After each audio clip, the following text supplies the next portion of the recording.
दिल्ली के अंदर सर्दियों के मौसम में प्रदूषण का स्तर काफ़ी बढ़ जाता है।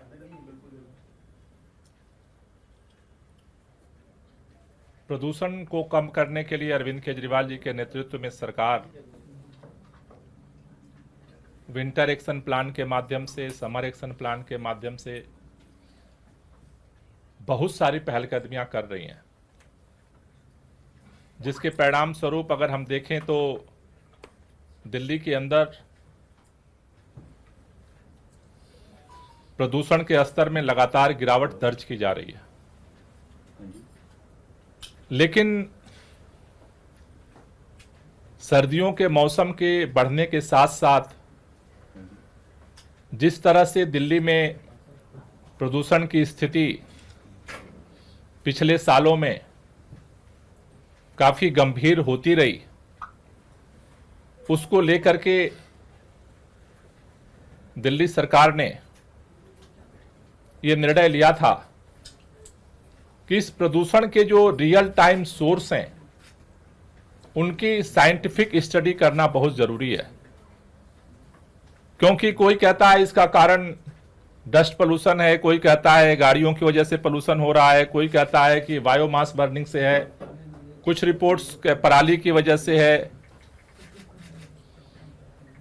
तो किस समय, किस एरिया में, किस वजह से प्रदूषण बढ़ रहा है?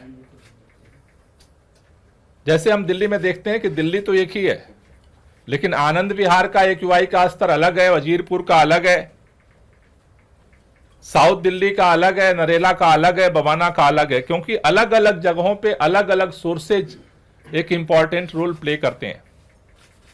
और इसकी स्टडी के लिए रियल टाइम सोर्स अपॉर्चमेंट स्टडी के लिए दिल्ली सरकार ने आईआईटी कानपुर के साथ मिल करके स्टडी को आगे बढ़ाने का निर्णय लिया था। लेकिन पिछले कुछ दिनों से मीडिया में ये खबरें चल रही हैं कि रियल टाइम एनफोर्समेंट स्टडी का डाटा नहीं मिल रहा है, स्टडी बंद है। अब जब सर्दियों में सबसे ज्यादा उस डेटा की हमें जरूरत है, इस समय वो स्टडी जो है वो बंद कर दी गई।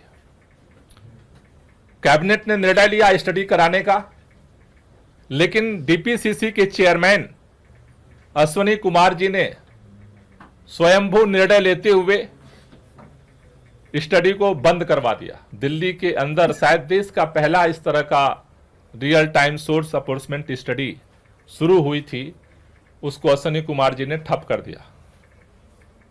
कैबिनेट के फैसले को पलट दिया। अक्टूबर के बाद जो दिल्ली के पोल्यूशन को कम करने के लिए एक साइंटिफिक स्टडी हमारे हाथ में होनी चाहिए, दिल्ली के 2 करोड़ लोगों की जिंदगी के साथ